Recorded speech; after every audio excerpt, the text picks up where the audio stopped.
Good morning. Why is the hill behind me, Kinder, so misleading? There have already been 11 mountain rescue call-outs here this year.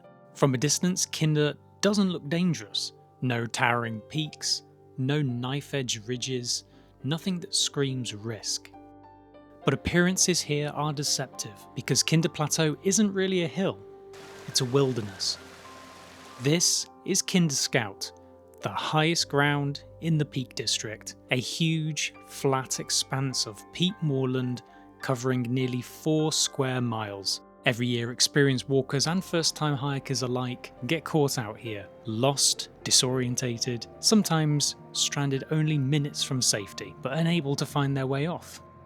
In this video, we're going to look at why Kinder Plateau is so misleading, and why so many people underestimate it. Let's go have a look.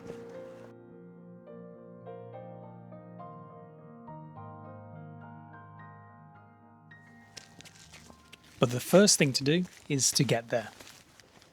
We recommend the trail from Bowden Bridge car park outside Hayfield. It's a steady, scenic 4-kilometre walk all the way to the plateau. Now, speaking of the plateau, Kinder Scout is approximately 9 or 10 kilometres squared, which for a size reference is about 4 times the size of Monaco. You can see how easy it would be to underestimate just based on pure size alone. Not to mention the fact it's a plateau, so as soon as you get to the top, it'll be difficult to find a reference point because it all looks relatively the same. There's no sort of clear point markers. There are cairns, but not many. It may seem like just another hill, although in this snow, it looks a bit more intimidating, but normally you would look at it and think it's just a big hill. If you're hiking during the winter in Kinder Scout, it can take you much longer because it's very muddy. So your normal hike that will take 2 hours can take up to 4 to 5 hours. The mud can get up to even your knee, so you need to be very careful. It's recommend, and I see a lot of people that are not using it, is sticks. With the stick you can try the mud, see how deep it is, because we noticed last year there was a rescue call because one of the people from a group got stuck in the mud and they couldn't get out, they got cold, so they needed a rescue team to come and save them. And this is a great example of why both understanding the terrain you are hiking is just as important as preparing for it. Kinder isn't just grassy hills. Large parts of the plateau are made up of deep peat bog, cut up by channels and hidden holes. Step off the main paths and you can easily find yourself knee-deep, or worse. Now let's move on to being prepared for the worst, or at least getting wet and cold. But give us a chance to get up that first.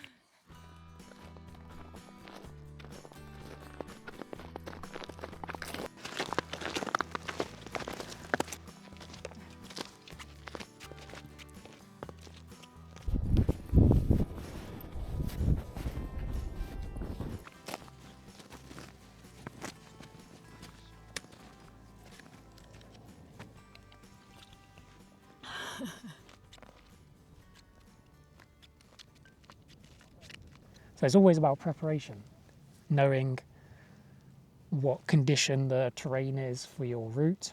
Is it going to be muddy? Is it going to be paved? And knowing the weather. The Met Office has a forecast especially for the mountains to know what it is you're getting into. I mean, it's pretty obvious now because it's covered in snow. So I knew to bring micro spikes and, warmer gear, and knowing where you're going. If you follow blindly all trails, sometimes, as we all know, it can take you down a path that doesn't exist or hasn't existed for many years, and then you get lost. I recommend OS maps. I use OS maps a lot. I think even if you just go, you think you go for a small walk or just a shorter walk, or you think it's not too difficult, or it looks like it's a sunny day, I think bring a jacket, a hat, and some gloves with you in your backpack. The weather could change, and I experienced that where I thought it was going to be a really nice day, summer day, and I think we were actually here when I realized that I started to get cold, windy, and I didn't have a jacket or a hat, and I just had to use yours. Need to be prepared regardless if you're going for even like 3-5 kilometers hike. It's just important to come prepared because you never know how the weather changes. I mean, I always pack a down jacket. We've got a down jacket, we've got a waterproof trousers. I mean, in winter especially for waterproofs, but I mean, even in the summer you'll want to bring a down jacket just in case. Maybe when you stop and you have lunch you get cold because the wind's blowing or... And the spikes, to be honest, I thought we're not going to need them. You see, I did my research, I know what's going on. So do your research. Do your research. That is a key point for, again, underestimating Kinder. Because even though it may seem harmless and pretty flat and easygoing, you never know when this beautiful weather can change, because this is the first nice day we've had actually in a month. It's been heavy rain. It can always turn suddenly, right? Like there's a storm due in tomorrow, actually tonight here, a snowstorm. But what happens if it blows in faster, which is entirely possible? And you're caught out in a really exposed, oh dear. Pick up your rubbish. Yeah, that's a shame. And if you're in a really exposed area like Kinder, which is a plateau, so you're on the top, you're exposed, the elements are blasting you from all directions, and then a storm comes in, a snowstorm. As worst case scenario, you don't have any warm gear. I mean, as worst case, if you do have all the gear, and I think that'll lead us on to the next topic, which we'll discuss in a minute, which is knowing when to turn back. Which we've done. We've done. More on that in a minute.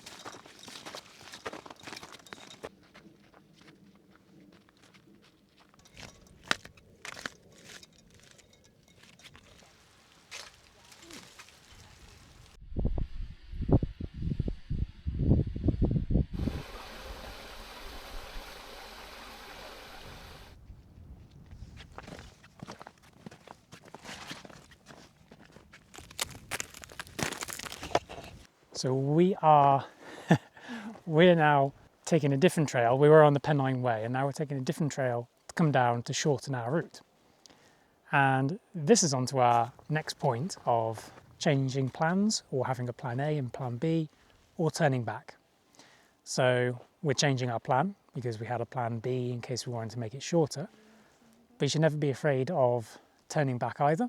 We had an experience recently in the Lake District last year where we ended up having to turn back not even a third of the way into the hike up Scafell Pike because the heavens opened, we got absolutely drenched through everything and the wind was very heavy as well. So we ended up very cold, only a third of the way in, and you need to decide at that point for your own safety to turn back. Otherwise you're endangering yourself and others, such as mountain rescue, who have to come and get you. So never be afraid to turn back. We're shortening our trip now. Clouds are coming in. We know a storm's on the way. We still had about another 8 kilometers to go. So we thought we'd shorten it. Maybe it's going to drop it down to about 4 or 5. But we always had this plan in mind. There is a certain part of the Pennine Way where you can break off just after the waterfall and shorten your journey. Take us all the way back down to the car. So never be afraid to change your plan, turn back, and always have plan A and plan B.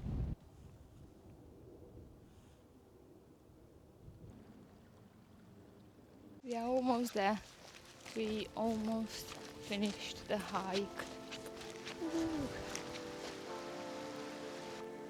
So the verdict then, you have the terrain that can be mentally fatiguing, it can be physically challenging, the navigation of it, which can be even harder. Then you have the preparation, know your weather, know your route, know what's coming and prepare accordingly. And then don't be afraid if plans don't go well to turn around, go back home or change to plan B, plan C even. But ultimately, don't let that discourage you from Kinder, which is a great walk. It's a great hike even. Well, we've only just done a short one today, but it's beautiful. It's one of the best hikes in the Peak District, I think, better than Mam Tor.